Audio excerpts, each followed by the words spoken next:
أهلا بيكم أصدقائي المطورين.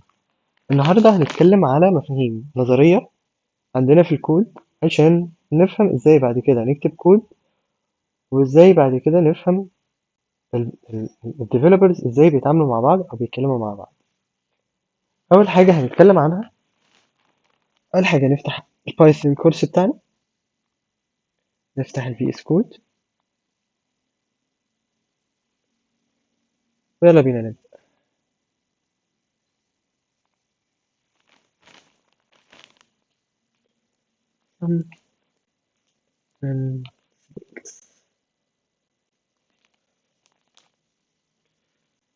هنتكلم على 5 حاجات. أول حاجة السورس كود، وإيه معنى السورس كود.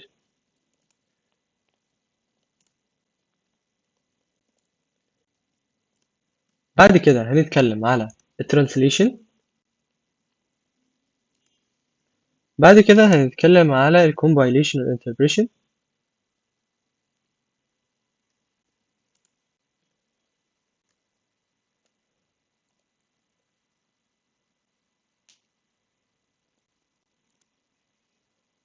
بعد كده هنتكلم على أسامي ال special character.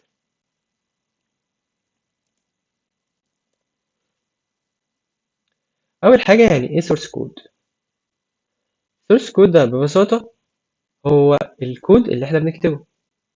فمثلا أنا عندي الفايل ده اسمه بايثون كورس، وبايثون كورس ده فيه مجموعة فايلات اللي إحنا بناخدها عندنا هنا في القناة، فده يعتبر source code أيا كان مكان السورس كود بتاعنا. ممكن السورس كود ده يكون عندي على الجهاز فيبقى اسمه local source code، وممكن يكون على الكلاود فيبقى اسمه cloud source code. الكلاود ده حاجة احنا بنقدر ان احنا نخزن عليها، بس بتكون ريسورس معينة، او بمعنى اصح جهاز تاني انا بأجره وبحط عليه الكود ده. طبعا الكود ده بيكون بيستخدم في حاجات زي مثلا التطبيقات، او بيستخدم في حاجات زي حاجة اسمها البيج داتا وما الى ذلك بعد كده من التطبيقات اللي موجودة. بعد كده هنتكلم على الترانسليشن. الترانسليشن دي بعد ما السورس كود بيتعمل او ان احنا بنكتب الكود، بيبقى عندنا في حاجة بعد كده اسمها ترانسليشن. بناخد الكود ده ونبرمجه للغة أقرب للآلة، وده اتكلمنا عليه في الحلقات اللي فاتت. لو حابب إنك أنت تسمعها بالتفصيل فارجع للحلقات اللي فاتت عشان تسمع. الكومبايليشن والانتربريشن، قلنا إن الكومبايليشن ده بياخد البلوك اوف كود ككل، والانتربريشن بياخد سطر سطر. ولو عايز برضه تسمعه بالتفصيل ارجع للفيديوهات القديمة. هنتكلم بعد كده على أسامي السبيشال كاركتر.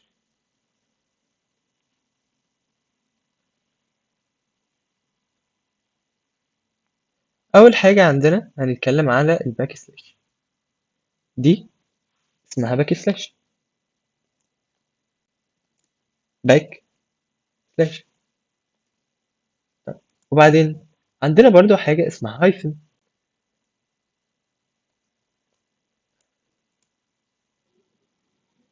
وبعد كده عندنا حاجة اسمها دبل كوت. وبعد كده عندنا حاجة اسمها سنجل كوت. وبكده نكون نهينا أول جزء عندنا في المحاضرة بتاعت النهاردة. احنا بنتكلم فيها على شوية مفاهيم عامة، وبنتكلم فيها على السبيشال كاركتر نيم. بعد كده هندخل في حاجة مهمة. ايه هي الحاجة المهمة؟ هنتكلم على الاسكيب سيكونس، او بمعنى اصح ازاي ان احنا نعمل اسكيب في الكلام بتاعنا او في التكست بتاعنا او في السترنج بتاعنا. تمام. وهنتكلم برضو عن حاجة اسمها reserved words. انا لما باجي اعمل variable او بعمل حاجة معينة، انا عندي شوية كلمات انا ما ينفعش ان انا اسمي فيهم variables. عندي زي ايه؟ زي مثلا for. لو كتبت for ف for دي حاجة اسمها reserved variable. reserved variable دي ان دي حاجة أنا ما أقدرش أسميها كفاريبل أو اسم ما أقدرش أسميه كفاريبل. طب ليه؟ عشان فور دي هي فانكشن، فأنا ما أقدرش إن أنا آخد فور وأحطها في فاريبل وأقول مثلا إيكوال 5. مش هتنفع. لو جيت جربت وعملت رن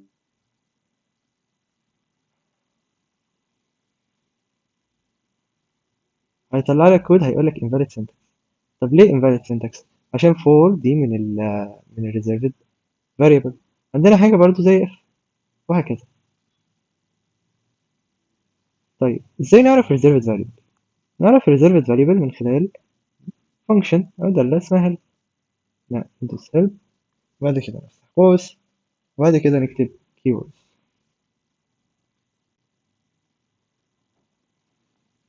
ونعمل run.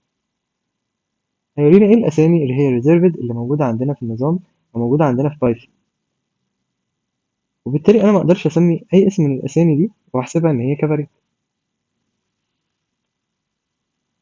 بعد كده هنتكلم على الأساين بتاع الفاريبل. أنا لما باجي بعمل أساين للفاريبل، لو أنا قلت إن أنا عندي x equal 5 وبعد كده عندي x equal 5 وبعد كده مثلا قلت إن x equal محمد وعملت تحت برنت، تفتكروا إيه الناتج بتاع البرنت ده؟ طبعا أكيد هيطبع محمد. طب ليه طبع محمد؟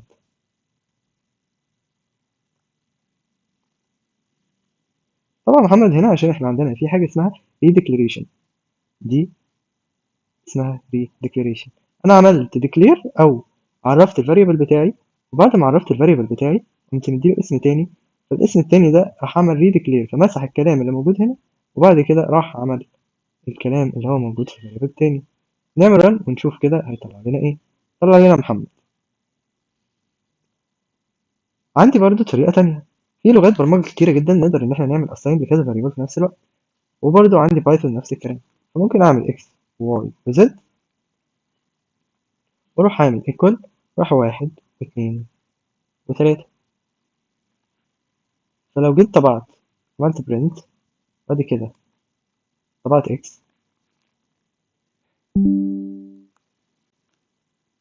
وحطيت x و y و z،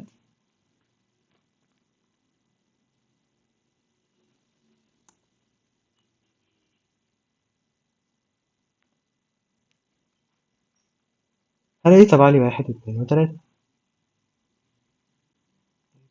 بعد كده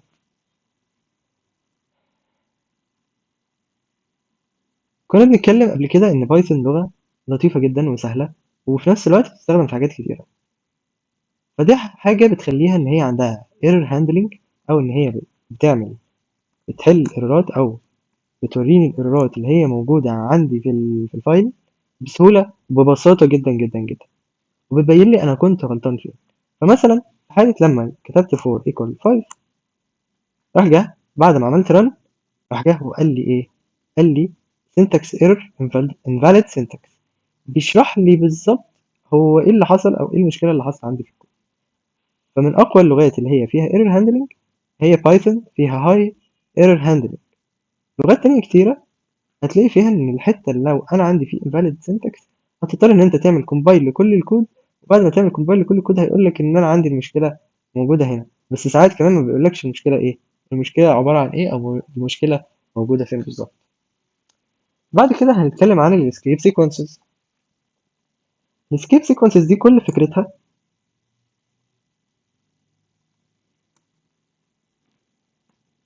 ال escape sequences أنا دلوقتي لو عايز مثلا جوه البرنت وعايز أطبع مثلا حاجة زي دي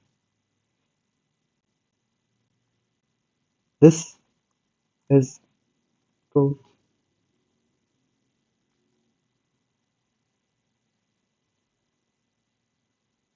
وبعد كده هحط دبل كوتيشن وبعد كده هحط كلمة كود أو بس. تفتكر هو هيتعامل معاها ازاي؟ تعالى نشوف.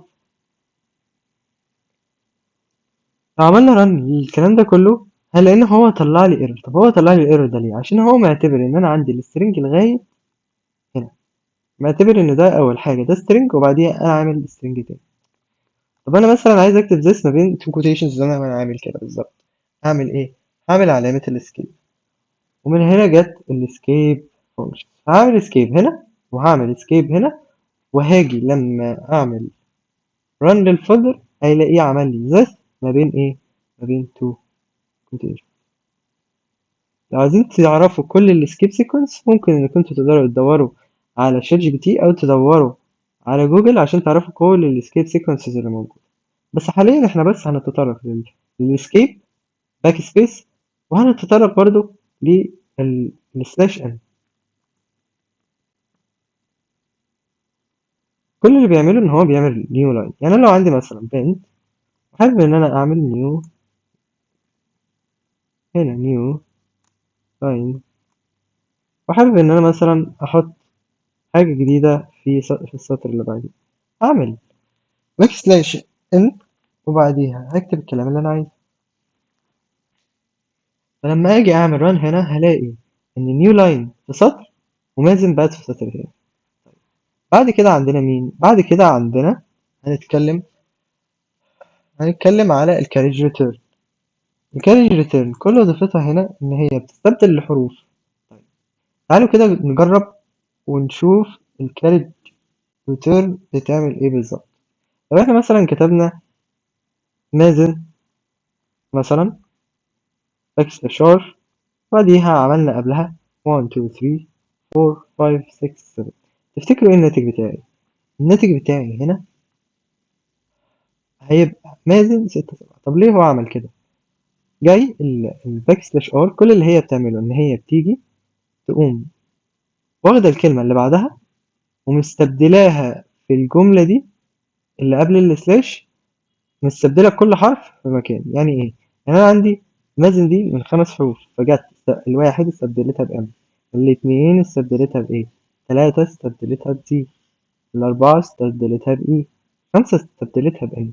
فبقى عندي كلمة كاملة أو حاجة كاملة اسمها مازن. وكده نكون خلصنا السيشن بتاعت النهاردة. لو عجبكم الفيديو اعملوا لايك واشتراك، وما تنسوش تفعلوا زر الجرس.